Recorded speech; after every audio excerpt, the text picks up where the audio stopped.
जय श्री कृष्णा। राधे राधे। सभी कृष्ण भक्तों का हमारे इस चैनल पर स्वागत है। आज हम निर्जला एकादशी के बारे में कुछ विशेष जानकारी प्राप्त करेंगे। इस वर्ष निर्जला एकादशी 30 मई 2023 बुधवार को होने वाली है। इस एकादशी को भीमसेनी एकादशी तथा पांडव एकादशी के नाम से भी जाना जाता है। यह एकादशी क्यों की जाती है? इस एकादशी के अन्य नाम क्या है? इस एकादशी को करने के क्या फ़ायदे हैं और कितना फल प्राप्त होता है, इसके बारे में हम इस वीडियो के अंदर जानकारी देंगे। देखो, जो निर्जला एकादशी है वह इस बार 30 मई को है। एकादशी पूरे वर्ष में 24 होती है। इनमें जो सबसे बड़ी एकादशी होती है वो निर्जला एकादशी मानी जाती है। इसी एकादशी को भीमसेनी एकादशी भी कहा जाता है, क्योंकि जो पांडवों का जो भीम था उसने भी यह एकादशी का व्रत किया था और भगवान श्री कृष्ण ने स्वयं उसको ज्ञान दिया था। इस व्रत को जो करने के नियम हैं वह कुछ विशेष है। जिस दिन आपके निर्जला एकादशी का व्रत होता है उस दिन सुबह प्रातः जल्दी ब्रह्म मुहूर्त में उठें, स्नान करें और संकल्प लेते हैं इसमें उपवास का। बिना जल बिना अन्न के ये व्रत किया जाता है। इसके अंदर सूर्योदय से लेकर सूर्यास्त तक के बीच में कुछ भी नहीं ग्रहण किया जाता है और सूर्यास्त के समय फिर भगवान विष्णु के जो मंदिर होते हैं 4 भुजा, उन मंदिरों के अंदर जल का कलश या मटका जो होता है छोटा, ऋतुफल, मिठाई, ये सब भगवान को समर्पित किया जाता है, मंदिर में रखा जाता है। और ऐसा ना हो तो अपन किसी जो गरीब होते हैं ब्राह्मण, उनको भी अपन जल से भरा हुआ पात्र उनको दे सकते हैं। यथासंभव इस समय दान भी कर सकते हैं। और इस समय जो एकादशी होती है विशेष रूप से भगवान विष्णु का दिन माना जाता है। इस दिन गायों को चारा दें और गुड़ और रोटी देने का भी विशेष महत्व है। एकादशी विशेष रूप से जो मोक्ष प्राप्ति के लिए की जाती है और ये भगवान विष्णु के जो भक्त होते हैं वो विशेष रूप से एकादशी का व्रत करते हैं। जो एकादशी है वह भगवान विष्णु की पुत्री थी और जो एकादशी का व्रत करते हैं वो महिलाएं, पुरुष बहुत ही भाग्यशाली होते हैं। एकादशी का व्रत करने से संपूर्ण मनोकामनाएं पूर्ण होती है और भगवान श्री हरि का आशीर्वाद सभी को प्राप्त होता है। एकादशी व्रत करने समय कुछ ऐसे नियम हैं, कुछ ऐसी सावधानियां हैं जो हमें रखनी चाहिए। इसके अंदर हम क्या खाने, क्या नहीं खाएं, क्या पिएं और क्या दान करें, इसका विशेष महत्व है। एकादशी के दिन विशेष रूप से चावलों को वर्जित करना चाहिए। इस दिन चावल नहीं खाए जाते हैं तथा दाल, लहसुन, प्याज और जो मांसाहार वस्तुएं होती है उनको त्याग करना चाहिए।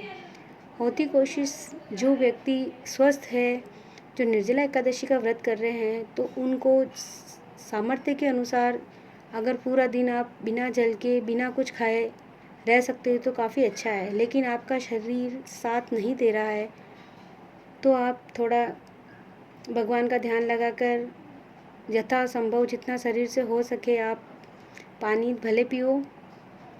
एक समय अल्पाहार कर भी आप ये 11 कर सकते हो। निर्जला एकादशी के दिन आप दान जो करते हैं उसमें विशेष महत्व है तिल का, अन्न का और जल का। ये दान करने से संपूर्ण मनोरथ पूर्ण होते हैं।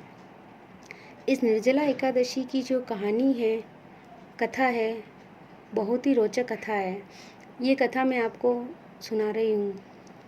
इस कथा से इस व्रत की महिमा का पता पड़ता है कि किस प्रकार से एकादशी का व्रत करने से अपनी मनोकामनाएं पूर्ण होती है। इस कथा के अंदर एक जाट होता है। जाट जो अपनी पत्नी को जो मायके गई हुई थी उसको लेने के लिए वो अपने ससुराल जा रहा होता है। रास्ते में जंगल आता है। उस जंगल के रास्ते जा रहा होता है तो जंगल में एक गाय घास खा रही होती है। तो गाय घास खाते खाते अचानक वह पानी के अंदर आ जाती है, नदी में पानी पीने लगती है। वो पानी पीती पीती वो नदी के बीच चली जाती है। पानी के बीच आते पर जैसे ही वो डूबने वाली होती है, वो उस जाट को पुकारती है, अरे भाई मुझे बचा लो, मुझे बचा लो, मुझे बचा लो। जाट जैसे ही देखता है, अब वो सोचता है मैं इन गाय को बचाऊं या नहीं बचाऊं, बहुत सोचता है। गाय बार बार विनती करती है, मुझे बचा लो, मुझे बचा लो। फिर जैसे ही गाय कहती है तुम मुझे बचा लो, मैं तुम्हें खूब आशीर्वाद दूंगी और वरदान दूंगी। लेकिन जाट बोलता है कि नहीं, मैं अपने ससुराल जा रहा हूँ मेरी पत्नी को लेने, उसमें देर हो जाएगी तो, और मेरे कपड़े भी मैं तुम्हें निकालूंगा तो कीचड़ से ख़राब हो जाएंगे, मैं तुम्हें नहीं निकाल सकता हूँ। वह गाय बड़ी विनती करती है, तुम मुझे निकालो, नहीं तो मैं तुम्हें श्राप दे दूंगी। फिर वो जाट थोड़ा घबराता है, सोचता है, इधर उधर देखता है, अब क्या करूँ। वो सोचता है, जब तक गाय उसको फिर विनती करती, मुझे बचा लो, नहीं तो मैं तुम्हें श्राप दे दूंगी। लेकिन वो खड़ा खड़ा गाय को देखता रहता है, बचा नहीं पाता है। इतने में गाय बोलती है कि तुमने मेरी मदद नहीं करी, मैं तुम्हें श्राप देती हूँ कि जैसे ही इस दिन का 8वां पहर आएगा तुम गधे बन जाओगे। और गाय देखते ही देखती उसकी नज़रों के सामने, जाट की नज़रों के सामने गाय डूब जाती है। इस तरह से गाय जब डूब जाती है तो वो बड़ा दुखी होता है कि काश मैं इसकी मदद कर देता तो अच्छा होता। फिर वो सोचता सोचता अपने ससुराल जाता है। ससुराल जाता है, बहुत चिंतित दिखता है और घबराया हुआ आता है। ससुराल में सब बहुत प्रसन्न होकर जवाई जी आ गए, जवाई जी आ गए, जवाई जी आ गए, लेकिन वो बिल्कुल भी प्रसन्न नहीं था जाट। वो जाते ही अपनी पत्नी से जिद करने लगा, चलो अपन अपने घर चलते हैं, चलो अब अपन अपने घर चलते हैं। लेकिन उनकी पत्नी कहती है कि आप इतनी दूर से आए हैं, थके हैं, थोड़ी देर बैठिए, फिर अपन चले जाएंगे, कल सुबह निकल जाएंगे। लेकिन जाट मना करता है, नहीं, आज शाम होने से पहले ही अपन को अपने घर पहुंचना है। लेकिन वो नहीं मानते हैं और अपनी पत्नी को लेकर घर के लिए निकल देते हैं। जब वापस घर पहुंचते हैं, वो अपने घर पहुंचने पर जैसे ही 8वां पहर निकलता है, पत्नी क्या देखती है कि उसका पति जो गधा हो चुका है। ये बात उसने अपनी पत्नी को रास्ते में बता दी थी कि इस प्रकार से उस गाय ने मुझे एक श्राप दिया था। अब उसकी पत्नी अपने पति की सेवा करने लगी बहुत दिन तक, जो गधे के रूप में था। सेवा करते करते काफ़ी दिन बीत गए। इस प्रकार से उनके घर में बहुत गरीबी आ गई। अब उनके घर में खाने पीने को अन्न धन कुछ नहीं बचा। उस औरत ने सोचा, वो सोची कि अब मैं खाऊंगी क्या और मेरे पति को क्या खिलाऊंगी। तो उसका पति ने, वह बोले कि चलो मुझे भी ले चलो और कहीं जाकर अपन कुछ मजदूरी करते हैं। उसी समय उस गांव के अंदर एक राजा था, वो पानी के कुएं बनवा रहा था। तो महिला वहाँ पहुँचती है, वो पहुँचती है और अपने पति जो गधा बना हुआ था उनको भी वो वहाँ ले जाती है। वहाँ ले जाने के पश्चात वो देखती है कि जो कारीगर होते हैं, कुआं खोद रहे थे मज़दूर लोग, वो उनकी तगारियाँ जो मिट्टी थी उठा उठा कर दूर डाल रही थी। वह भी काम करने लगती है, तगारी उठाती और बाहर डालती, और उसका जो पति था वो एक तरफ खड़ा होकर देख रहा था। देखते ही देखते सब मज़दूर कहने लगे उस महिला, अरे तुम्हारे सर पर उठा उठा के इन तगारियों को डाल रही हो, इससे अच्छा तुम्हारे पास गधा है तो इसके ऊपर वज़न ले जाकर तुम डाल दो, तो तुमको परिश्रम कम करना पड़ेगा। लेकिन उसने किसी की बात नहीं मानी और वह खुद सारा उठा उठा कर डालने लगी। इसी प्रकार से काम चलता रहा कुछ दिन तक। एक दिन राजा ने स्वयं देखा कि उसकी पत्नी है, जो गधे की पत्नी है, वो बहुत मजदूरी कर रही है और थक गई है। उसके पास गधा है लेकिन वो काम में नहीं ले रही है। तो राजा से रहा नहीं गया और वो पास आया और पूछ पड़ा कि बहन एक बात बताओ कि तुम्हारे पास ये जो गधा है, ये तुम इससे काम क्यों नहीं लेती हो? तुम खुद इतना काम करती हो, घर का भी करती हो, तुम थक जाती होगी, इसको काम क्यों नहीं लेते हो? तो उस महिला ने राजा को समझाया कि महाराज, ये एक रहस्य है, मैं आपको बताती हूँ कि ये गधा नहीं है, ये मेरे पति हैं जो किसी श्राप के कारण गधे बन गए हैं। अगर कोई अपनी जो 11 से 101 11 उसका फल इनको दे दे तो ये वापस अपने स्वरूप में आ जाएंगे। तो राजा ने बोला, ऐसी बात है तो मैं पूरी नगरी में ढिंढोरा पिटवाया राजा ने। अगर कोई ग्यारस करता हो तो इनको, इस जाट को अपनी ग्यारस दे ताकि ये वापस मनुष्य योनि में आ सके। पूरे गांव में पता पड़ा कि जो भी 101 ग्यारस इनको देगा तो राजा उनको आधी संपत्ति दे देगा।